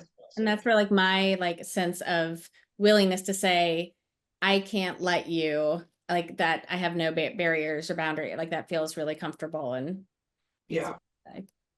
So it's a strategy that really does require repetition, self-awareness, a lot of self-reflection in after the fact, like, how did I handle this? And this is where you support each other in the classroom too. I think is a lot of discussion you can have around challenging behaviors, and how do we support our students' social emotional growth when we have to set limits. So you can see how we're infusing a lot of new skills. So let's say so my kitchen is here. Let's say that I've got this guy here. This is a good example. By the way, these guys last about 3 months and then they get beat up so bad that they lose their hair. But anyway, so you can see this guy. This child is in the kitchen area, dramatic play, and I want to go in there. So I push him out of the way, and then I start playing in the kitchen. So how would you set a limit? And I know we want to move on, but this is very common. So Christian, you want to play in the kitchen, but you pushed your friend. What's the new skill? Ask your friend if you can play in the kitchen. But if you choose to push him again, you'll need to choose somewhere else to play. We could also do something like, let's say that the kitchen is full and you chose to push your friend. You can ask your friend to play. And if your friend says no, then you need to choose somewhere else to play. Let's get a timer. That's where you infuse the timer into the strategy. I'm going to get the timer. Jimmy, when the timer turns red, it's time for you to choose another area and Christian, when the timer turns red, you can choose to play in the kitchen. And I think the payoff is that you want to reinforce my replacement of physical aggression with using a new skill, a new social skill, right? So that's I think the important piece to that. We're going to get a timer, and so you want to reinforce, Christian, you waited, so you're teaching me delayed gratification also. You waited to play in the kitchen, the timer's red, and you asked Jimmy for a turn, right? So Christian, is this when you're going to come back to the other place? Because if so, I can bring in a couple comments. Yeah, go ahead. Yeah. So Carla really took it up next level. Carla, thank you for that. And brought in the class connection of connecting to a child's lived experience in a different context, meaning some behaviors, either you have insider knowledge about why a child is behaving that way. Her example was face painting. The child had been to a party recently and they were doing face painting. And so the child was replicating a behavior that was acceptable in another context. I know that wasn't your example, but this is like a what if, right? So that's a wonderful piece to bring in, is our keen observation of our students gives us insider knowledge into the why behind. And yet we can still establish limits within our setting, within our classroom, and still respond with a precise sequence of statements that in that moment don't verbally acknowledge this other context. Because I think what Christian was trying to teach us is that even though we have all of this other insider information, and Christine kind of hinted to that, like the why behind they're doing something, the moment of limit setting isn't the time to bring in that knowledge. It can be brought in later, it can be brought in when we're following up, but that in the moment, the precise, concise language is key. Yeah, and that reminds me of, this is a setting that is not a classroom, right? And so there's a distinction here. And it happens very often with school age children. The expectation is they think that they have to clean up after they're done playing at the end of a session. And so the rule here is that you do not have to clean up when a session is over. And I make that very clear to a child. In here, you don't have to clean up. So theoretically, the reason why is that is from a play therapy standpoint, that might inhibit the child's free expression, right? So, but children learn they learn very quickly. In school, you have to clean up. I know that's a rule, but in here, it's not a rule. So children make that distinction. They understand that two environments there is a difference in the expectations, right? Awesome. And Christian, for time check, this is the last 15 minutes to bring us home. All right, let's go. All right, so I'm going to go quickly through self-regulation. It does not minimize the importance of this strategy, but you're going to see how elements of this, everything that we've talked about, are infused in this interaction. So what we're going to do is we're going to support children's self-regulation through play when they're challenged by tasks. And the idea is that we want to support them with the least amount of, we want to help them be successful with the least amount of support, right? Really important.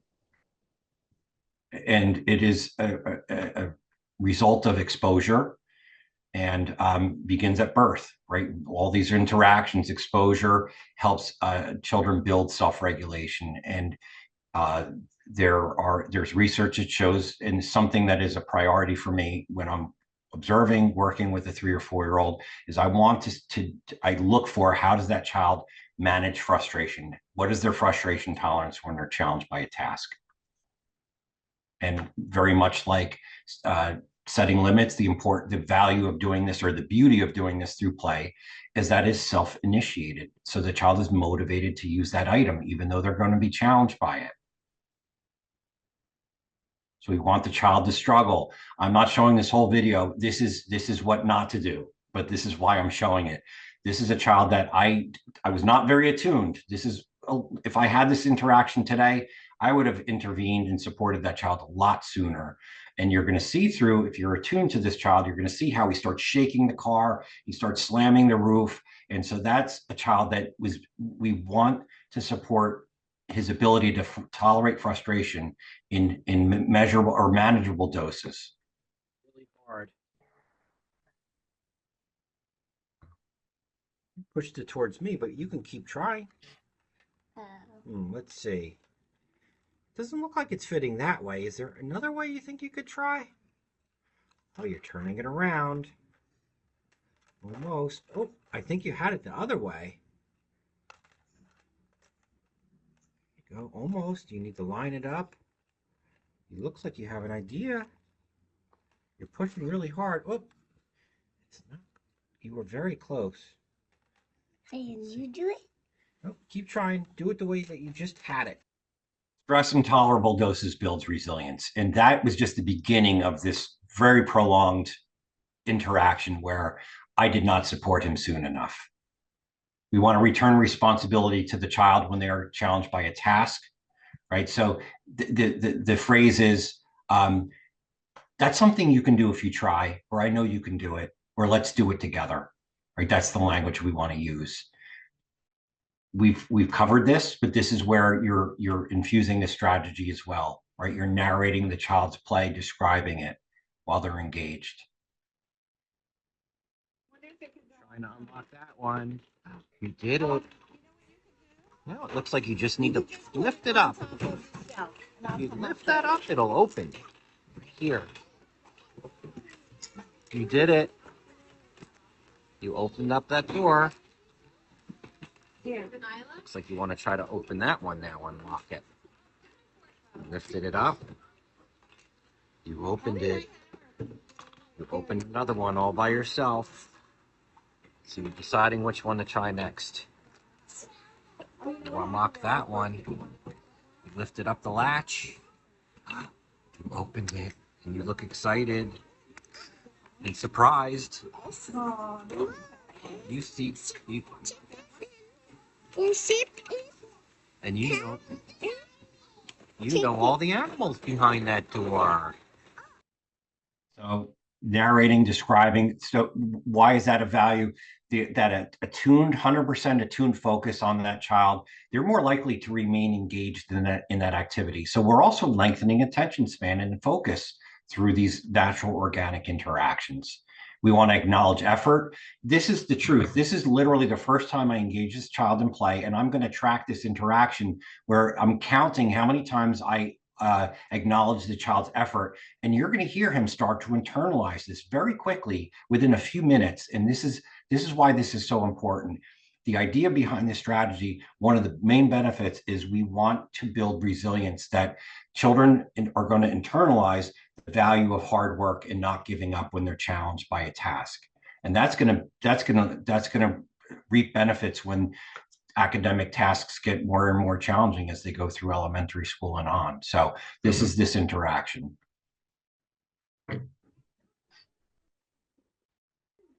You chose those blocks and you dumped them out onto the floor. Oh, you emptied the basket. Yeah, it's empty. It is empty. And let's see, you're going. Oh, it fell again. But you keep trying. You keep starting over. Yeah, you did it. It's still standing. Oh my gosh. It keeps falling, but you keep trying. Oh, you're trying to balance it. My friend, you are not giving up. You keep trying. It's a big one. So you chose the round one. Turn it flat so it will stand. I used the big one. Now you chose the. Oh, it fell. It fell, but you're not giving up. I'm not. Yep, you keep trying. Oh, it fell again. What would you like me to do? You were working so hard to build. Yeah. You are. Even when it falls, I don't think you need help. You're working so hard and you're doing it. You're making it taller. Yeah. and you're adding a red one, and you turn that one the long way, standing up. Oh, it fell. But you're still smiling. You're not giving up. You're having fun. You're not giving up. I'm not giving up right now. You're not going to give up. You are trying. Yeah. I'm moving to Dan. That was just my one interaction, the first interaction with that child. So imagine over time, when that message gets repeated, he's going to internalize that you don't give up when you're challenged by a task. All right, so I'm going to wrap up. So this is important. The point to make is we want to help just enough, and that requires that attunement piece, right? We have to be attuned to what level of support do I need to give this child. You're looking for those subtle cues that maybe the child is starting to feel dysregulated or experiencing frustration, and you may see it in their facial expression. You may see it in their body language. They may become more rigid. You may see them clenching fists, or you may hear it in their tone of voice. Or just through how they're manipulating an item or a toy or an object. So you want to provide just enough support, and that could be physical support, which the extreme is hand over hand, or just subtle. You get this side, I'll get that side, right? And we'll put the roof on together. But you want the child to do most of the work, and it can be verbal guidance as well. Descriptive praise. We want to praise. I'll show this and then we'll wrap up. So this child asks me to put the shoes on the doll in the classroom. My level of support intuitively is I'll hold the doll, you put the shoes on the baby. I want her to be successful. You'd like to put those shoes on the baby. That's something that you can try to do. I'll hold the baby. Going so hard and you're not giving up. Oh, it fell. You picked it up and you're still trying. You're really concentrating. You did it. You got both shoes on the baby. All by yourself. You did it. You're welcome. Remember, we want to praise effort, acknowledge the child's effort. There's research around that, right? Rather than saying great job or I love your picture, it's acknowledging the child's effort. Wow, I see a sun and clouds and sky and a rainbow, and what a colorful house you drew, and all those flying things. You worked really hard on your picture, right? That's the kind of praise that we want to impart on our children. We can generalize this through self-help skills, right? So I caught this boy trying to zip his coat at the end of the day. Now, I could have zipped his coat for him. That would have been very kind. But look at the top of the screen, the joy on his face because of the sense of accomplishment that he zipped his coat rather than me just doing it for him. You can do it.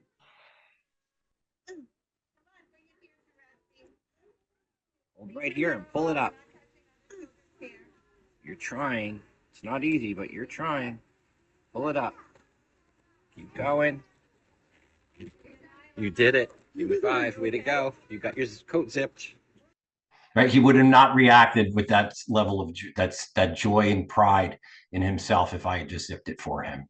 So this is our goal, to raise and teach children who are empowered, confident, independent, and emotionally resilient.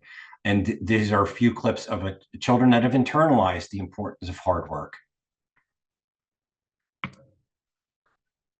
You're working so hard on your picture.